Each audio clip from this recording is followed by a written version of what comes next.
Retrouvez dès maintenant sur BITV une interview d'Alexander Ringold de GCI. Bonjour Alexander Ringold. Bonjour Aurélien. Vous êtes directeur du développement chez GCI. J'ai une première question face à la crise que nous vivons actuellement. Quels sont les impacts pour le business model de votre société? Alors, bonne question Aurélien. Il y aura, et je pense, pas trop d'impact sur le business model de GCI. Comme vous savez, GCI, depuis plus de 45 ans, est spécialisé sur une classe d'actifs qui est les bureaux, avec une stratégie value-add, opportuniste et parfois core plus. Donc, on continuera à privilégier la classe d'actifs bureaux et on privilégiera les acquisitions, les opportunités en création de valeur, en value-add, que ce soit en acquisition de VFA, en blanc ou acquisition d'immeubles en vue de les rénover et les restructurer. Mais par exemple, sur les prises à bail ou les discussions que vous pouvez avoir avec de potentiels locataires, est-ce qu'elles sont freinées ou est-ce qu'elles se poursuivent et peut-être les chantiers ou les réaménagements de bureaux qui devaient se faire là sur le mois de mars et le mois d'avril, comment ça se situe? Alors, d'un point de vue commercialisation, on note avec grande surprise et grand plaisir que nos discussions en cours sur nos immeubles hors Paris Intramuros, donc en première périphérie, première couronne, qui sont tous des immeubles neufs, proches transport. Les négociations non seulement avancent, mais sont proches de conclure sur des opérations que nous avons fait en value-add. Donc, on a des opérations, comme vous savez, à Curve Saint-Denis, 24 000 m². On a notre opération à la Défense Latitude, 22 000 m².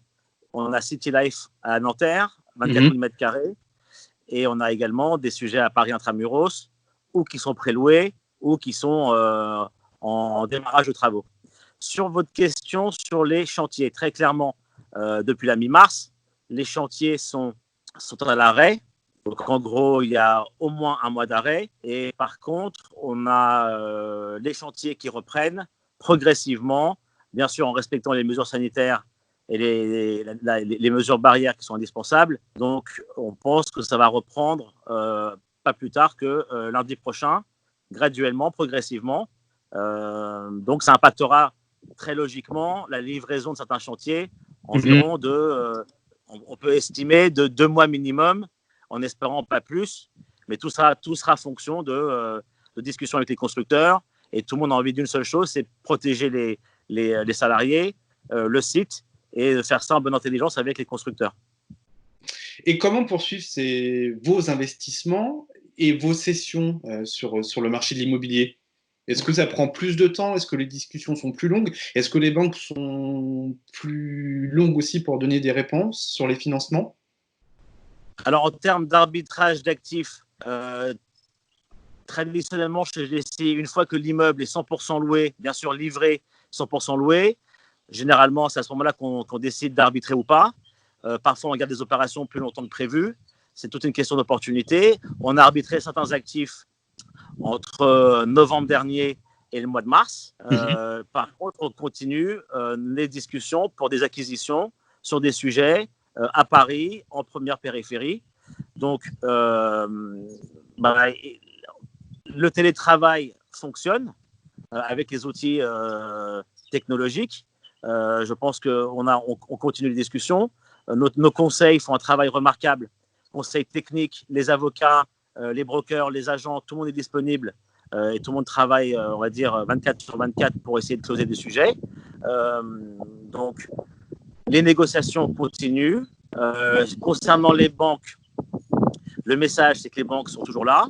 À court terme, bien sûr qu'il y a un impact potentiel sur, on va dire, le montant de dette disponible pour les opérations value-add.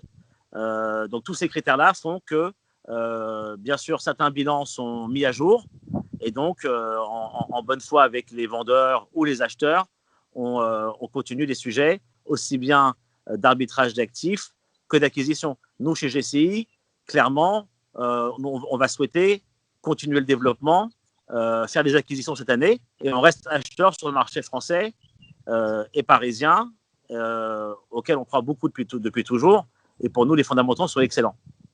J'ai notamment deux questions sur les investissements. Alors, quelle classe d'actifs dans le bureau, ou peut-être plutôt quelle typologie d'actifs dans le bureau risque d'être fortement impacté selon vous? Ou est-ce que c'est des produits qui sont aujourd'hui n'ont aucun locataire? Et deuxième question, c'est est-ce qu'il y a des typologies d'investisseurs qui risquent d'être fortement pénalisés par cette crise et d'être absents sur certains deals? Alors, nous, on va continuer à faire du bureau. Donc, on a toujours fait du bureau, on va continuer à faire du bureau. Avant le Covid-19, le bureau était déjà la classe d'actifs privilégiée. On pense que ça sera encore plus le cas dans les mois à venir et que, on appelle ça le flight to quality, se fera dans la classe d'actifs bureau et logistique.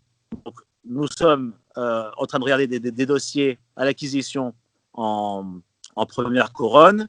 On est toujours très discipliné, comme vous savez, Aurélien, sur la qualité des immeubles, la performance des immeubles, avoir les labels environnementaux, être à l'écoute des utilisateurs, ça ne changera pas. Et bien sûr, la règle de base chez nous, c'est que le transport métro et ou RER doit être à une distance proche, à pied, de l'immeuble.